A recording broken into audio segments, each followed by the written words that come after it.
your host, Adrianne Mascho. I'm the product designer of FEELDOM. We're a small company located in South Korea. So I live in Seoul and I work in Seoul. So please forgive me if I start speaking in a different language. I'd like to welcome everyone today, and I'll do my best to make this presentation as accessible and as enjoyable as possible. So I would like to introduce my team. On the screen, there's an image of 4 people, 4 female ladies sitting at a table eating Korean food, and I in the corner smiling, doing a selfie. And our FEELDOM name means feel, the freedom. So we put those 2 words together because the main concept of our brand is that we want people to be empowered to feel free and mobile and confident in their image and also in the functionality of the product that they're using. When we talk about invention process, we might imagine the process of a sketch and design with the measurements and the blueprints, and yes, that's very important. But what I want to bring to attention in this presentation is that the design process is really a thought process more than anything, especially because our products that we're developing and designing are for people with disabilities. We must keep in mind the person who's using it, how does it benefit that person? And this is a person-based, person-focused approach to invention, rather than perhaps a marketing-based or a product, financial-based kind of approach. So we talk about the invention process as a thought process. So today I'm going to ask you some questions, and some questions are going to be maybe the good questions to ask, and some questions are going to be maybe the not good questions to ask. But it's worth knowing the thought process, and when thoughts come in your mind and questions come in your mind, is this a good thought, or is this a good question, or should I be asking a different question? So today's concept is a little bit in the philosophy realm, so I appreciate your patience. The first thing I want to introduce is when we talk about design process or invention process, we always ask, well, what does this person need, or what does this group of people need? And we talk about need as in functionality. But what I want to bring to attention is people also want things. What do you want? What do you want to have? What do you want to look like? And then finally, how do you want to feel? When you have something, a product that works and makes your life easier and makes you feel more attractive, this is going to be a big boost in your life and your lifestyle.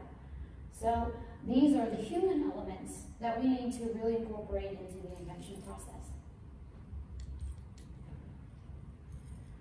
Some adaptive trends, as you probably all have noticed in the technology field being here at the conference, is that technology is going quick. It is developing quickly. From anything, the dot pad, like the Braille iPads, and all of these electronic equipment using GPS and everything like this. And then when we go to the technical and the mechanical aspect of the wheelchair development, so many amazing wheelchairs and ways to improve mobility, devices, and everything integrated, but something is missing. What's missing is the carrying aspect. What are you carrying all of this technology in? The technology of the wheelchair, the technology of the blind technologies are advancing, but the case and carrying has not been advanced at all, pretty much. So our challenge is to bring the bag and carrying technology into the future along with everything else that's going. We want people to have something that works for these modern devices, whether it be electronic or the new kinds of wheelchairs or power scooters that are all different shapes and sizes as we've come into contact with so many people. So what's missing not only is that, is the questions that we ask ourselves in the design process. What does the invention process look like? On the screen there's a picture of Homer Simpson pointing to a book that he's holding, and the book reads Thomas Edison. It's an autobiography, or a biography rather, And he is trying to invent products. I'm a big Simpsons fan, so I wanted to just bring that into the product demonstration today. So a product, you have to ask, what is it? What are you going to make? The second thing is the market. Who is it for? Well, in this case, our market are people with disabilities or people with limited mobility. And then the third thing is, what is your motivation? So, as I was speaking earlier, the human element of the invention process is going to be our motivation. Why are we making it? Are we making it to meet people's needs, to give people empowerment, to uplift communities? Are we making it only for financial gain? Or are we making it only for recognition in the design field? All kinds of motivations, of course, it's not only one or the other, but there's always a combination. It's really good to keep asking yourself as you go on to the design process and the invention process, why am I doing this? What's my motivation? So I'd like to introduce our main philosophy of FEELDOM. So we use some alliteration, and the letter F seems to work well. The letter F is not very popular in Korea, so we're going to really introduce, it was kind of a joke because my team was like, why did you make everything start with F? We don't like to pronounce the letter F. So we have our 3F design process, and we talk about function, fashion, and feedback. And those are the three kind of main elements in the design and invention process. I'd like to ask you, which one do you think comes first? Raise your hand if you think function comes first. Okay. And raise your hand if you think fashion comes first. Nobody. And what if you raise your hand for feedback first? All right, yes, some experienced designers in the room apparently. So feedback is super important. As you know, focus groups, surveys, and what have you are all very good. They tend to be a little bit on the over-efficient mode. Our company likes to focus on meeting individuals, and it's a little bit more labor-intensive, but it does have a really nice quality effect as far as building relationships with individuals, and then also getting more genuine feedback. We can talk about that later if there's time. But I would like to introduce the concept of a design process rather than a linear process being feedback first, function second, and then make it look good at the end. Rather, let's do everything at once. Fortunately, my mind is like, well, as my assistant knows, everything at once all the time. So for the design process, it's this, and it's all working together, and that could be a good thing. For a creative person, that's normal. We want to think about function, fashion, and feedback as an endless cycle. And I say endless cycle because, in a good way, especially our products, we make everything by hand in our workshop in Seoul, Korea. When we make a product or a type, a certain color or style, we make 20 at once, or 30 or 40 or 50 at once. And then before we make it again, we contact all of those customers that want the product as much as we can and ask them how we can make it better. Fortunately, people are so kind and willing to share a lot of feedback. We are not afraid of negative feedback. In fact, I'm a little bit pushy about getting, please tell me something, please tell me something, because I want to know what is that, how we can get even better and even better, especially as technology advances. We also have to advance our design. So when we meet with people, of course, we engage and we listen. So you can see there are two photos on the screen. On the left is engage, and the photo represents our boss, or founder Julia Kim, showing two people, ladies with quadriplegia in their power chairs, and she's showing them an aqua blue wheelchair bag. This was our star wheelchair bag.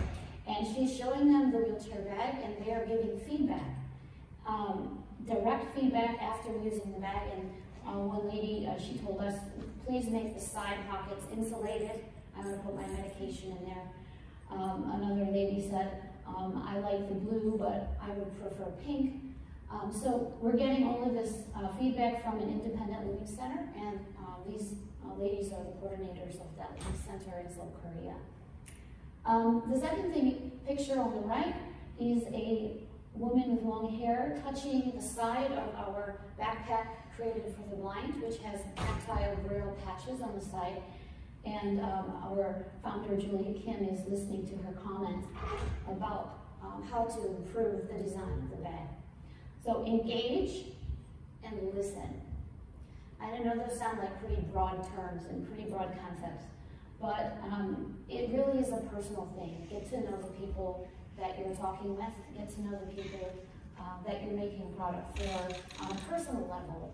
And it really does make a big difference in the design process. So I was telling you earlier that we're going to not only talk about a process of invention, but also a philosophy and a way of thinking. So we're going to explore the thought process that goes into making new inventions or new designs. So function, fashion, and feedback all work together. They're not one and the other, and they're not separate. And I apologize for walking in front of the screen so often. So it's a philosophy-driven process, and I want to make sure that we're asking the right questions when we think about how we're developing a product. So the first thing is, I'm going to show you 3 questions, and I'll read them out for you. Number 1, why do such and such or so and so need something? And then number 2, is it enough to just something, something? And then number 3, how can I make someone's life easier or more comfortable? So out of these 3 questions, one of the questions is in line with our human-based philosophy. Can you guess which question it is? Raise your hand if you think number 3. You would be correct. Very good. So how can I make someone's life easier or more comfortable? This is a tough question because then it takes a lot of research and a lot of engaging and a lot of listening. The first 2 questions are the questions that pop up immediately. And I can say that because, to be honest, I'm not coming from a design background. My job is actually I'm a professional cellist. And my student is our founder, Julia Kim. And she took cello lessons from me for many, many years in South Korea. And I had my own little cello school and performance circuit and whatnot. I lost my visa in Korea due to some issues. And I was made to leave the country after living in Korea for 15 years, getting kicked out of the country and forced to sell your business and leave everything was very traumatic, as you can imagine. She contacted me and said, I would like you to work for FEELDOM. FEELDOM was a new company she had just started. And she asked me to design wheelchair bags. And I said, do people who use wheelchairs need bags? Yeah, I didn't know. And she said, yes. And she went into her whole story about starting her business, and it was in 2019. And then we were also talking about when she was bringing her idea of making a really nice wheelchair bag, you see over here, and to people like business investors, and they would also ask the same thing. Why do people need wheelchair bags? Why do blind people need special backpacks? And the second thing that I and others would ask is, can't you just hang a backpack on it? You know, can't you just use a regular backpack? So what we're talking about here is a kind of thought process where we just want to not do anything about it. And I know it's like, it's, you know, it makes sense as human beings. We don't often want to challenge ourselves. We have to resist the desire to do nothing. So Julia Kim is in the middle there. She is the uniform designer for Ralph Lauren at the Pyeongchang Olympics in 2018. So she worked with the disabled athletes at the Paralympics. And in that first experience working with people with disabilities and making uniforms to especially fit each athlete's body, she was hearing about the need for people to have attractive clothing, attractive bags especially, and she said, why hasn't anybody done this? Why is there almost nothing in South Korea, absolutely nothing, for somebody living with quadriplegia who carries a respirator and who has a lot of equipment and medical gear, to have an attractive storage and case, you know, for their wheelchair. Why isn't this done? Because it's easier not to make it. So in the design process, we have to resist the desire to do nothing. So take a look here, and we have a picture on the screen of a wheelchair convention, if you will, kind of an outdoor event in the park in Seoul, where everyone who uses wheelchairs of all ages can come. There are different events and activities. And Julia Kim attended this event, and she wanted to meet people who use wheelchairs and learn more about how we can make something that improves mobility. And the image on the screen, it says problem. That's the caption, problem.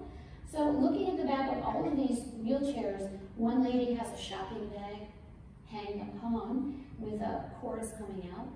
One gentleman has a basket with plastic bags in it, and above it has a hospital logo bag. Another boy has a regular backpack over another regular backpack over another bag on his chair. And a fourth guy has a backpack on his chair, and because it was slightly raining, he has a t-shirt pulled over his bag. So his wheelchair looks like it has a t-shirt on. So she saw this and she knew, I gotta do something about this situation. I have to make something better.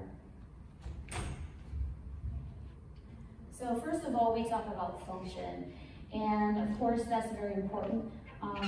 The wheelchair technology of this bag is that the 8-way strap system is going to attach to the back of any large chair in this case with 8 different straps, and they're all adjustable. They can go up and down, side to side, or create loops to go around the bars.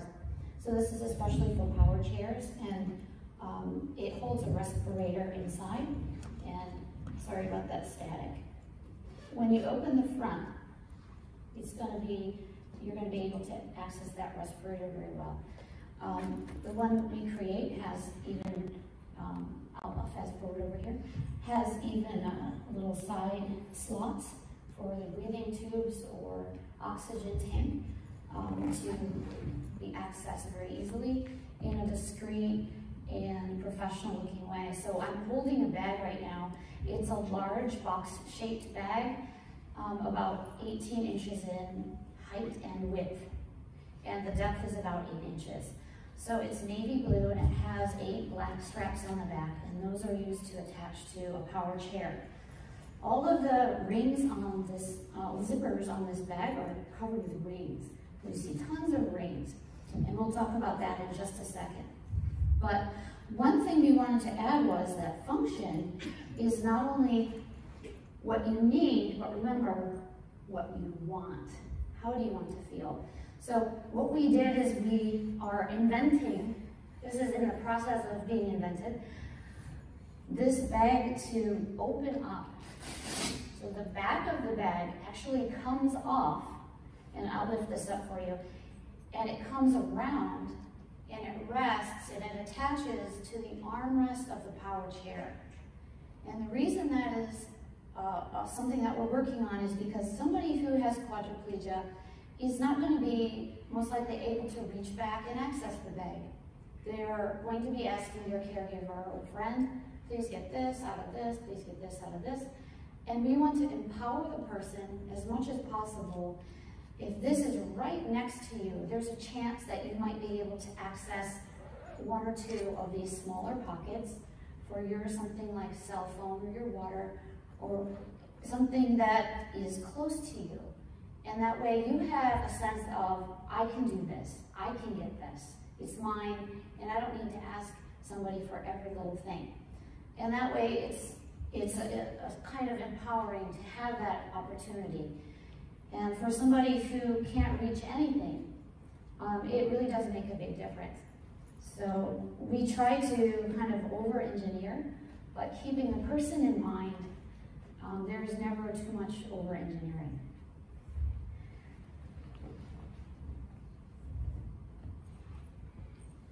You can see that the ring zipper, there's an image on the screen of a bag with metal ring zippers. In the middle of the screen, there's an image of a side view of a zipper slot that opens on the bag and an oxygen mask is coming out. And the third image on the right is a person in a power chair reaching back to get their wallet out of the top pocket. Now, as I mentioned before, this is not an option for many people to be able to reach back. So that's why we created our trifold bag.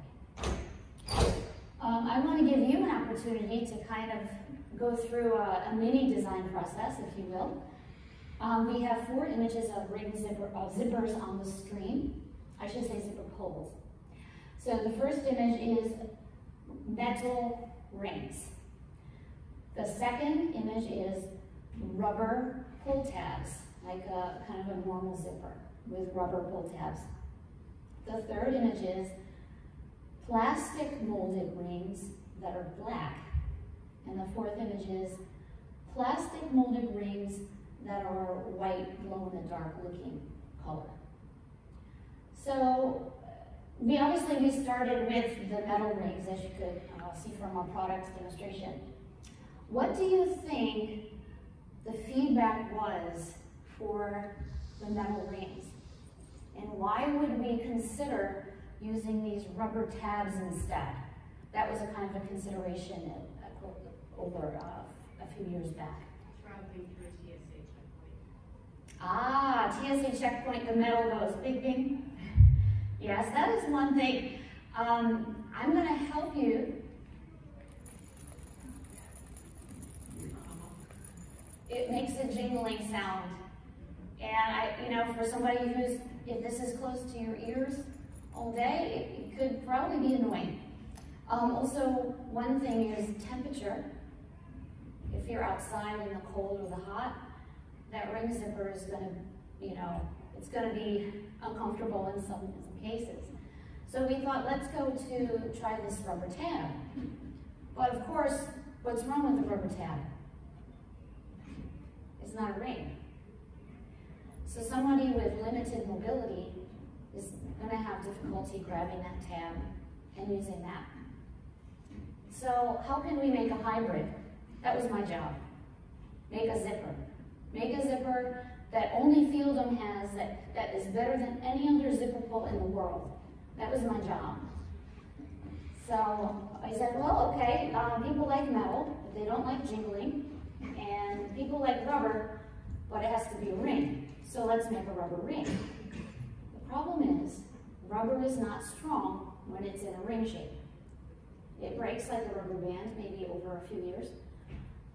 So what we did was we made a molded plastic ring with a metal inlay. So it's basically a metal zipper, but it has molded plastic over that metal structure. So it's probably the strongest thing on the whole bag. Now, why would we go from a black plastic ring zipper to a white ring zipper? Contrast. Contrast, exactly. And why would we need contrast? For people that have low vision? Exactly. for people who have low vision, because finding a black ring zipper on a dark navy blue or black bag can be challenging, especially if you're trying to glance behind you or off to the side. This white ring zipper is especially featured on our bag for the blind and visually impaired. Okay. So I want to give you a chance to ask yourself, do people with disabilities really need, right? So this is one of the questions you want to avoid. Resist the desire to do nothing. Because remember, need encompasses more than technical. Need is about what you want and how do you want to feel. And a good example is the Izzy Wheels. They make beautiful wheel covers for wheelchairs, and this is an image of the two ladies of Izzy Wheels with a colorful wheelchair wheel. So fashion is super important, as you know, not only for ladies, but for anyone who wants to have a certain image of professionality, or a student who wants to express their individuality, or anyone. So when you see the reviews of Izzy Wheels, people are like, yes, this is awesome, this is empowering, this is great. And the cost is $150 for the wheels. And people say, oh, it's worth it. No, it's great, it's perfect. So when you go from something like this, that is technically not a necessity, I don't think it really improves the function of the wheelchair, but yet it's a great idea, it's awesome. I would pay $150 to get those wheels. And then you go to a bag, and you say, would I pay $150 for a bag? You know, well, I can get a bag for 20 bucks. You know, I can get a bag for 50 bucks. But what does this bag do for you? Okay, so I want to introduce this bag called the Adaptable JAYU. JAYU is a Korean word for freedom. So I'm showing you a small white bag on the back of a chair here. And I want you to imagine that this is a wheelchair for the sake of, here, I'll hold it up for you. Okay, it's a heavy chair. So when I flip it around, you're gonna see it makes a T shape. The strap of the wheelchair bag actually goes around like a belt. And then there's a T strap that goes up the middle to make this bag wheelchair friendly. So another one of my jobs was, Julia, my boss Julia said, Adrianne, I need you to make a crossbody bag that's adaptable for a wheelchair, and I need it by Monday. So that's how we roll in Korea. That's the invention process, is get it done by tomorrow. So everything is accelerated. I literally did design this over the weekend, and we made it out of paper first. I brought the paper bag to my company, and they made a pattern, and they made the bag, and we have the JAYU. So this bag is a crossbody.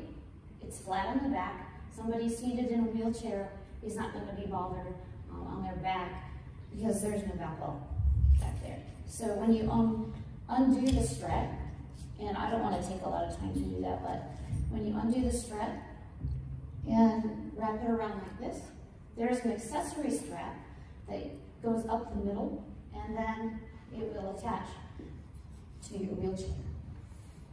So this is a fashionable thing. I mean, the small bag is maybe not necessary, you know. It's not big, like it doesn't hold a respirator, but it's trendy, it's attractive.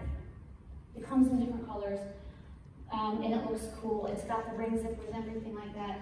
So fashion is something that we tend to overlook. We say, oh, they don't really need, you know. I said to my wife, why do we need another crossbody? There's already 200 crossbody bags. She's just make it happen. So we got some feedback always from precious customers and people that we've known and met along the way. This is Glenn Mascho, the wheelchair daddy. He sends us videos of products he likes to try out, and then he'll send us a video with different feedback about how we can improve it. So when you make something adaptable, I would like to suggest the invention process start specific. Start very, very specific. go with exactly what kind of person, what function you want, and start with that specific and design around that. And then go general. So when we made the JAYU, we made it fit the wheelchair first. Then we made it possible for the crossbody, and then we made it kind of have a neat design, and then we added elements to make it low vision friendly. And so in that regard, starting specific first, you're going to reach maybe not a lot of people at first, but you're going to reach maybe certain people that really, really need that invention. And I believe that if we get stuck in generalities, that people are going to get overlooked. So what we're trying to do is find specific areas and specific needs that we can meet first, and then we go general. So finally, I'd like to end up with the feedback element. So these bags here originally had black ring zippers, and they had gray linings. Because, you know, I'm sorry, I'm a newbie. We were designing it and we said, okay, these are for blind athletes. Originally, we collaborated with blind athletes, and they were blind. So, you know, we just thought, well then, you know, what's wrong with the black zippers? So we already have black zippers on the wheelchair bag, so let's use black zippers on the bags for the blind and visually impaired. And gray linings, just like our other bags. And we sent this to Sam Seavey, as you know, the famous Blind Life guide.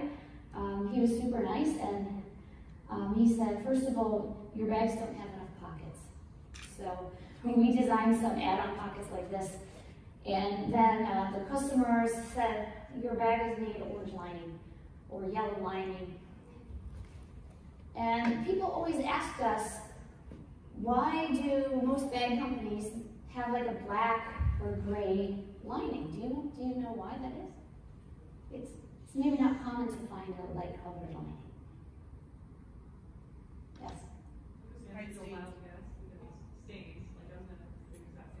Yeah, because it looks dirty. It can get dirty.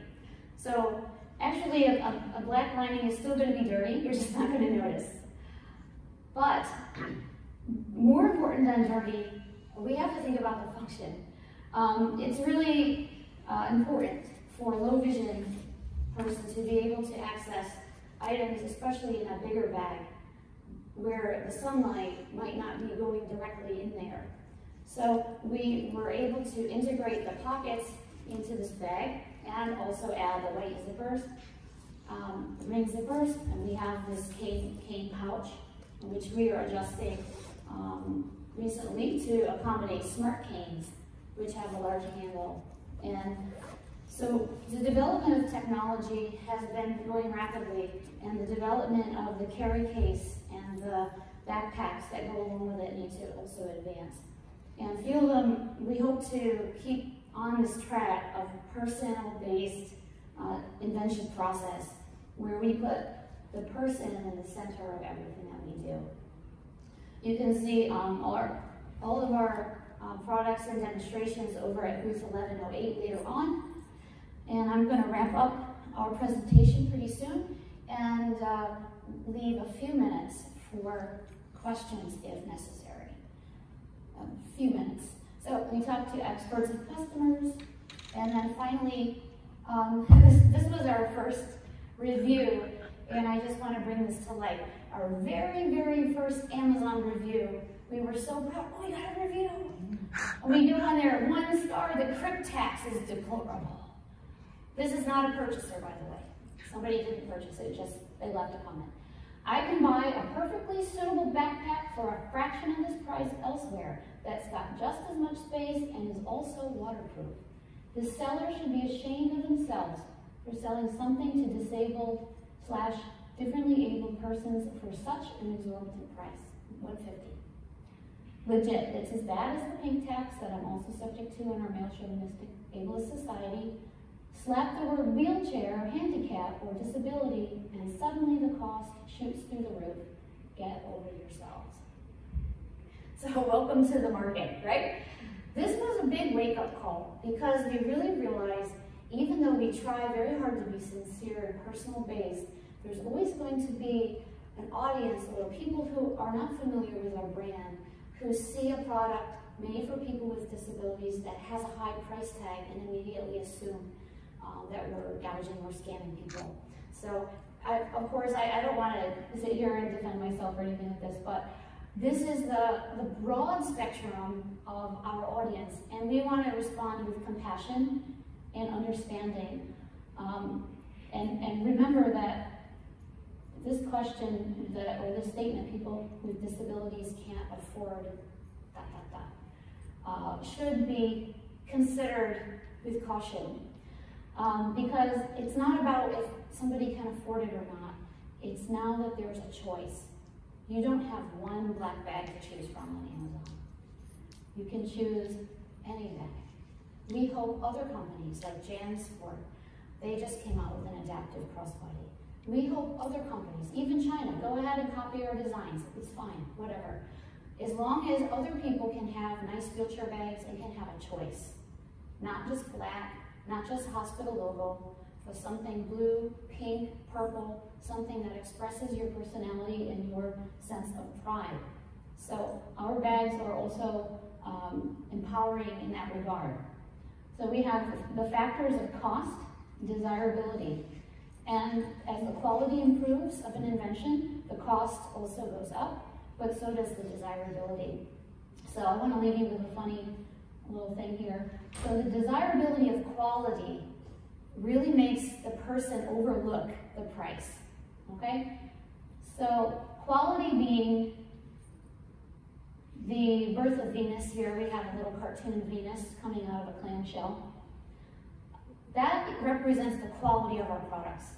You say it's handmade, it's amazing quality, and then comes it's functional, it's fashionable, and then the price.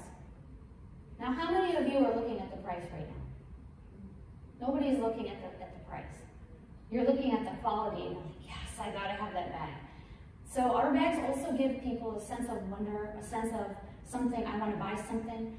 Like when I was a young teenager and I wanted to buy Air Jordans, and I finally saved up my money and got the Air Jordans, and I felt like $1 million. So somebody can have that feeling with their wheelchair bag or backpack as well. And it's just something that I think is important. It shouldn't be overlooked in the design process because everyone deserves to look good and feel good. Thank you, I'm Adrianne. 멋지다, 마쇼요. We have 2 minutes left for questions. Yes? So do all your bags come in different colors? For now, our wheelchair bags come in an assortment of colors. Our backpacks for the blind and visually impaired come in 2 colors, but we're making 2 more. So you can see gray and navy blue. We're also going to have a white one, which is the color concept of this small JAYU bag. It's a white bag with black trim, and we're going to also start to make more colors. But the colors are the things that we're focusing on in 2023. It was really fun last week at the Abilities Expo. So many people said, you've got 9 colors of wheelchair bags, but where's the purple? Where's the purple? Where's the purple? And I was like, yeah, we're gonna make purple. And they're like, no, I'm not buying it unless it's purple. So I mean, many people told us this, not just one. So I called my boss after the expo and he said, let's do purple, we gotta make it happen. So she sent me some swatch pictures and I said, number 14, let's do it, get it done. She's gonna make purple, yay. So that's the benefit of having a small company too, you just can do it quick. Any other? Yes? Do you accept ideas from other people's, needs or wants, or, you enable them to be part of that design process, the concepts and ideas? And I'm speaking more as a mother of a child who's now 28 who has a disability, and so the backpack is often for me. So, and putting his diapers in now and things like that, it's hard to find things that